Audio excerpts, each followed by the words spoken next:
हमारा क्वेश्चन है integration of 1/a² - x² dx का मान ज्ञात करो। इसका मान ज्ञात करने के लिए हम करेंगे क्या, हमने पहले क्वेश्चन लिख लिया 1/a² - x² dx। इसको हम क्या लिख सकते हैं ये देखें। तो हमने किया क्या, इस पूरे में 2a का मल्टीपल कर दिया और 2a से डिवाइड करेंगे, जो नीचे 2a आएगा उसे इंटीग्रेशन के बाहर ले लेते हैं, क्योंकि 2a कांस्टेंट है, उसे बाहर लिया जा सकता है। नीचे बचा a² - x², और हमने एक आइडेंटिटी पढ़ी है a² - b² की। a² - b² is equal to होता है in one bracket a - b, in another bracket a + b। With the help of this identity इसे हम लोग लिख सकते हैं बेटा a - x और दूसरे ब्रैकेट में a + x dx।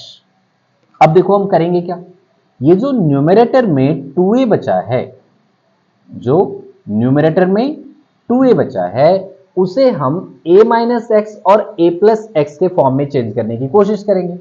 तो x तो ऊपर है नहीं, तो हमने ऊपर x अपने से ऐड कर लिया और x अपने से सबट्रैक्ट कर लेंगे, तो ये मिल जाएगा a। अच्छा, 2a को a + a भी लिख सकते हैं, तो 2a को a + a लिख लिया।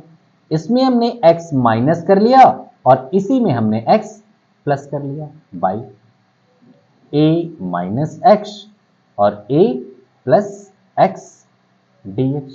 अच्छा, ये जो दो दो टर्म में दिख रहा है, इनको एक साथ लिख सकते हैं, ब्रैकेट लगा सकते हैं, इसको भी ब्रैकेट में लिख सकते हैं।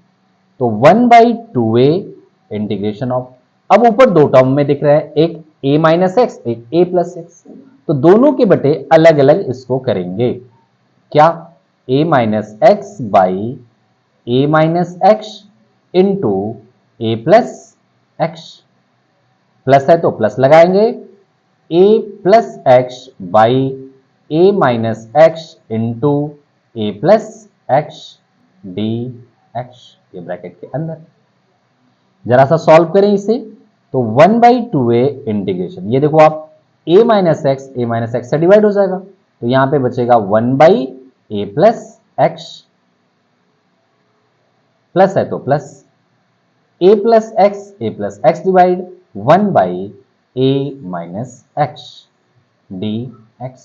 हम लोग देख रहे हैं इंटीग्रेशन दो टर्म का सम है, तो हमने पढ़ा था अगर कई टर्म का सम या डिफरेंस हो तो सबका इंटीग्रेशन अलग अलग करते हैं। चूंकि 1/2a सब में मल्टीप्लाई है, इसलिए एक बड़ा ब्रैकेट लगा लेंगे और दोनों का अलग अलग इंटीग्रेशन कर लेंगे। 1/a + x dx plus integration of 1/a - x dx। अब जब इंटीग्रेशन करेंगे तो देखो क्या मिलेगा, 1/2a, ये नीचे a + x है, हम इस a + x को x समझें, केवल समझना है, लिखना नहीं है। अगर x समझें तो 1/x dx, 1/x dx का मान क्या होता है भाई, इंटीग्रेशन ऑफ 1/x dx, ये तो हमने पढ़ा था log mod x होता है। तो अगर इसे x समझे, किसको x समझ सकते हैं, जो x में लीनियर हो, यानी एक घात हो। तो x में एक घात वाला पद था, x समझा तो इसका इंटीग्रेशन हो जाएगा log 1/x समझा तो log mod of a + x। जब ये वास्तव में x नहीं होता, x का लीनियर फंक्शन होता है और हम x मान के इंटीग्रेशन करते हैं, तो x के साथ जो मल्टीप्लाई होता है उससे डिवाइड करते हैं। यहां x के साथ क्या मल्टीप्लाई, कुछ नहीं दिख रहा, मतलब 1, तो 1 से डिवाइड करेंगे तो यही बनेगा, तो छोड़ देते हैं। प्लस यहां पे आता है सेम चीज है 1/a - x, ये भी x में लीनियर है तो इसे x मान सकते हैं। x माना तो 1/x का इंटीग्रेशन, 1/x का इंटीग्रेशन होता है log mod of x, x की जगह पे a - x है। अब जिसको x एज्यूम करा, यहां पे हमने x एज्यूम करा है a - x को, तो x के साथ जो मल्टीप्लाई है क्या, -1 मल्टीप्लाई है, तो -1 से डिवाइड करेंगे, प्लस कांस्टेंट c।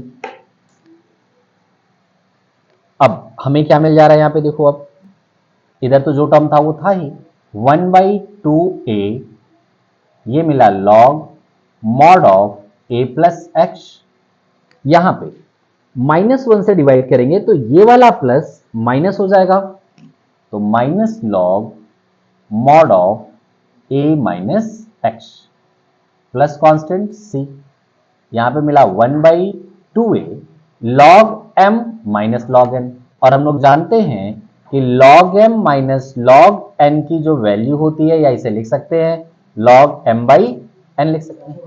तो इसको हमने m माना, इसको हमने n माना, तो log m minus log n की वैल्यू हो जाएगी log mod of a plus x m/n, a minus x. अब चाहो तो अलग अलग मॉड लिख लो ऐसे, प्लस कांस्टेंट सी। उसके बाद जब न्यूमरेटर और डिनोमिनेटर दोनों का मॉडुलस है तो इनको एक साथ लिख सकते हैं। लेफ्ट साइड वाला टर्म क्या था हमारा, 1/a² minus x² dx is equal to मिल गया 1/2a log mod of, total एक साथ लिख सकते हैं, a plus x by a minus x plus constant c। This is the identity, ये एक आइडेंटिटी होगी, एज अ क्वेश्चन भी एग्जाम में आपसे पूछा जा सकता है, और एक ये आइडेंटिटी है, इसे आप हमेशा लर्न रखेंगे। इस आइडेंटिटी पे अगर हम क्वेश्चंस की बात कहें तो इस आइडेंटिटी पे एक क्वेश्चन देख लेते हैं, किस तरह के क्वेश्चन इस पे पूछे जा सकते हैं। मान लो एक क्वेश्चन इन्होंने पूछ लिया कि इंटीग्रेशन ऑफ